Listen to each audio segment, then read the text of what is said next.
Assalamu alaikum. Wa alaikum assalam wa rahmatullahi wa barakatuh. We back, man. You've been gone for a minute. A lot of people been asking about you, man. Basically, man, how you been doing? I ain't been doing too well, brother. I'm recuperating from a surgery I had. It's been on schedule for a long time. They just get around to it. But the surgery was successful. Another week or so, I'll be back on my feet feeling like the champ that I am. Lord knows best. Allahu Alam. You know. Yeah. I see you got the shirt on there. You know, we did a little live on here before we sat down for this interview. Matter of fact, I'm gonna go ahead and be bold right now. Stay still, don't move. I'm gonna pan the camera down a little bit, but don't mess the whole shot up. All right, so I'm getting the shot in there. All right, there you go. I just wanted to see them for them to see you with it on. Right. But tell me a little bit about this shirt and how this idea came about and what does this shirt commemorate? This is a shirt that we talked about when I was in the hardware house. When I came home 2 years ago, and different people was giving me the spin about we're gonna do it. But all my main support and everything was coming from DC Blacks. So since you my nephew, man, you've been there from day one. DC Blacks been supporting the shirts, but we had to go on standstill because I had to go in the hospital and had a surgery. But now that I'm out, the ones you got left, they got to move. You know, we're gonna be coming out soon with some hoods. You know what I mean? Different pictures on the hoods of me, because we're trying to brand ourselves, man. It's gonna be the brand, you know. And so many people been asking about the shirts, so they're gonna have to contact you so they know how to get it. As far as before you were in the hospital, you were going to some of these boxing events, and I see that you went to a boxing event that was not too long ago, and there was a lot of legends there, man. Can you tell me about that boxing event? Yeah. And what it was and where you was at and how did that go? Yeah, I got a family member named Rick Rock. Every time an event come up, amateur or pros, he called me and said, man, you going to the fight? And me and Michael Fowler was at lunch one day, and he told me about the fights. Rick Rock came in there while we was having lunch. He said, man, you gonna go? I said, I'm going. He said, y'all heard he said he gonna go? So he called me, told me to meet him out there. And while I was en route, he said, man, Sugar Ray Leonard just walked in the door.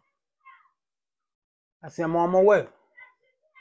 So we get to the fights. And another good friend of mine who came home on his compassionate release gave his life. Him and his partners through the fights. They the one promoted the events. Big Troy. He said, man, I told you this the dude I was talking to you about while you was in the house. He wanted to get in the boxing game with you, man. So Al Malik Farrakhan was there. Linwood Gray, Harsh Gray, some of my cousins and family. So Rick Rock said, you gonna go with me, Ray? I said, I'm gonna get him. I'm gonna go over there. You know what I mean? Because Ray is world famous all over the world. You know what I mean? He's a real celebrity. And we walked around the gym and so many people, man, be stopping me saying, brother, I've been watching you on YouTube. My name is so-and-so. He said, man, we're so proud of what you're doing. He said, we can't wait to see you on there, man. And, they be shaking hands and want to take pictures. So when we get around to a lot of the coaches know me from Headbangers, Bars, people was there. Fly, he go songs. I said, I'm gonna watch him. So what happened was, when me and Rick Rock wound up going over there where Ray was at, they had got Ray in the ring to take pictures with the children and people's mothers in there. So William Joppy and Keith Holmes was in the ring with him. All world champions. 4 world champions, Riddick Bowe, William Joppy, Keith Holmes, Sugar Ray Leonard. So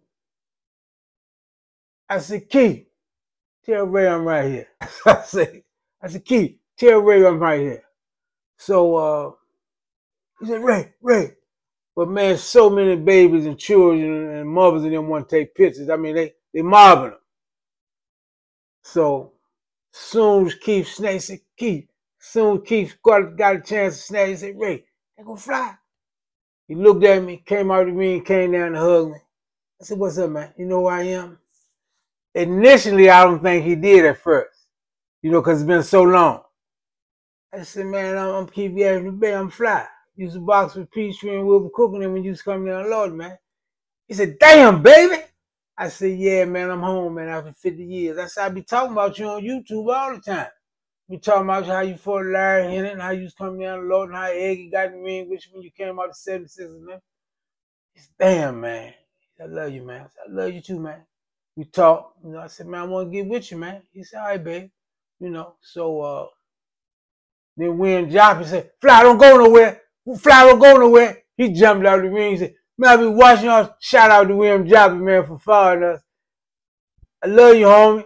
I appreciate you showing me all the love you showed. He jumped out of the ring and ran and said, Keith, take this picture of us, man. And so many people are proud of what you're doing, man. So many people say, man, you and that brother Eon, y'all putting something on there, man, with some strong content. Y'all putting stuff on there people want to hear. So we took pictures, Riddick Bowe, me, William Joppy, Sugar Ray and them. Sugar looked good, man. But I didn't have the time that I needed with him because he was, what I mean? It was an event, and he was a guest. But I know how to get in touch with him, though, so we're going to get in touch with each other. And hopefully he'll be able to give me more support. If you can be a true boxing fan and you love the game, you can't go with your feelings. This is not a sport where you go with feelings. I'm giving an example. Johnny Gant was number 10 in the world, welterweight in DC. You know what I mean? He's coming down Lord. He was the baddest thing in DC. He was with Angelo Dundee. So when Ray turned pro, Muhammad Ali said, go with my people, man. Go with Angelo. But he still kept Dave Jacobs. See, because Dave Jacobs had him since the amateurs. Dave Jacobs had him when he had number 1 little pair of dirty tennis shoes. So the agreement was, if I sign with Angelo, I'm still keeping my team that been with me my whole career from the amateurs. So I never forget, man. Johnny said the dude Ray getting $150,000 to fight. And it take me 3 fights to get $150,000. He said, man, when the dude turned pro, I told him everything. I gave him all the tricks. They just give me the spar with him and show him how to get him ready for certain fights. And I never forget Sugar Ray say, he gonna have to respect me as a man. I'm not the same little Sugar Ray that he knew from the amateurs and when I come out of the Olympics. But, so I asked White Man, me and all the Rough House, all of us, we had a conversation. I said, man, you think, man, I said,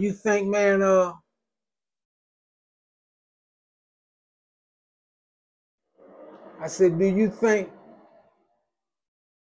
Ray gonna get Johnny?